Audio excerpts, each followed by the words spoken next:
So when we talk about breaking free from the externalization conditioning, that is disconnecting ourselves from a position that defaults us into deference and submission to external appearances. It should be understood that there aren't sections of illusion that are to be differentiated from one another, so as to identify which ones are beneficial and which ones are a detriment. All of illusion is equally the same and has the same function: to take on or employ whatever appearance, circumstance, or tactic that is necessary to fool you into obedience and sustain a conditioning of acquiescence to reflection. Once this is known about illusion, it reveals the designs behind its many various events. But it's still not easy to maintain this clarity, as we are so deeply conditioned in this manner that we will continually revert back to external reference again and again, out of automatic programmed reflex or of mental muscle memory. And of course, when we hitch on to an external reference, it clouds up clarity and increases delusion. For what else could possibly result from a fixation on a mirage? This is exactly what it's supposed to do. And to get caught up in doing it is a comfortable exercise. It makes sense. It stands to reason. It's logical, rational, and satisfies a psychological desire. The major part of the reason why is because it reinforces the ego, which is a prime motivation and the most common rewarding payoff for the compromising disposition that results. We are mostly content with our mental slavery because we don't know any different, which is further compounded by the fact that we don't think it's even possible to know any different.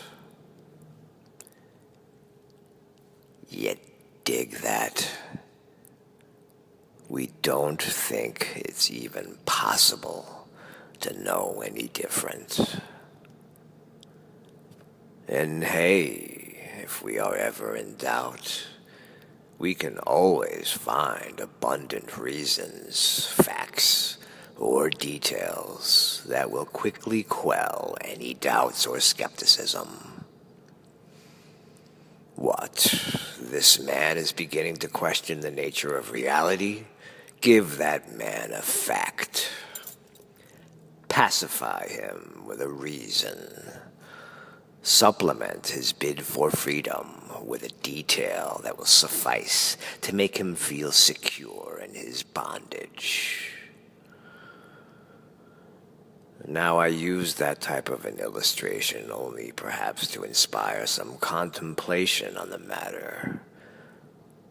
But the truth is, there isn't even a need for some obstructive character to throw facts, reasons, and details at you in a bid to stop you from freeing your mind, because we do a pretty damn good job of it all by ourselves. We are conditioned to a certain way, and part of the conditioning includes an automatic defense mechanism that fights to defend itself. So not only is the mind in bondage, but the bondage is mistakenly thought to be a state of freedom. And this is not too terribly surprising, considering it's all we know, all we care to know, and don't want to hear otherwise. And so it goes, and remains as such, until such a day where someone like the meta-sage comes along and begins to chisel away at the concrete block around your mind, which unfortunately will make most of you bah in terror and send you running for the hills for the rest of the herd. Now, I know that's going to make a lot of you roll your eyes and snort, because no one likes to be equated to being a conformist. But if it isn't the case, then prove it. Stop pointing outwards and direct your focus towards its source. And so you may ask, what could you possibly hope to learn about reality by focusing on your brain? Yeah, nice try, but no. I'm not talking about the brain. The brain isn't your source. The brain may be an identification of your consciousness and the haunt of your ego, but the brain isn't the source of potentiality. Pure awareness precedes the brain. It is that which is behind the brain, in a manner of speaking. And the same goes for consciousness. The brain and consciousness are also a part of collapsed wave function. They are yet another aspect of illusion. But these are perfect examples of the constant, desperate need to attribute reality onto something external. It's so bad that most of you don't even know what reality is. Reality is that which is actual and not illusory. We assume that reality is the stream of images, sounds, smells, tastes, and sensations we perceive with the senses, and then call this fused compendium of sensory perception an actual reality. But this isn't a reality. This is illusion. That is, projected content that is not actual, is empty of any substance, and is non-existent in any kind of independent state. The actual reality is that which is aware of all transient, impermanent, empty phenomena. That which is constant, pure, and never changing, with or without the projections of illusion. So you see, so much of the confusion stems from our inability to even properly identify what reality is. And that's because we are so heavily involved in delusion that we cannot even recognize the extent in which we are wrapped up in attachments, distractions, and investments.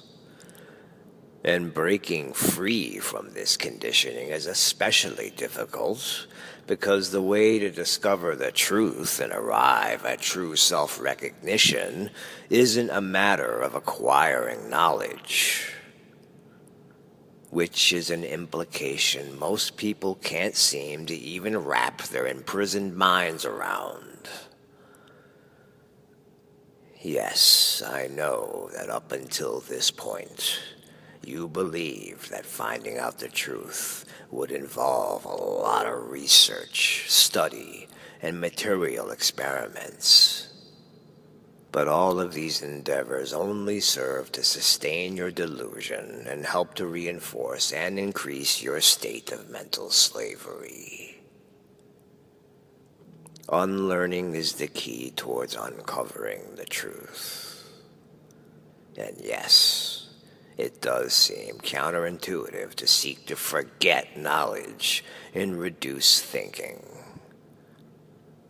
But it's only counterintuitive because you are conditioned to believe so, And this conditioning is all you have ever known.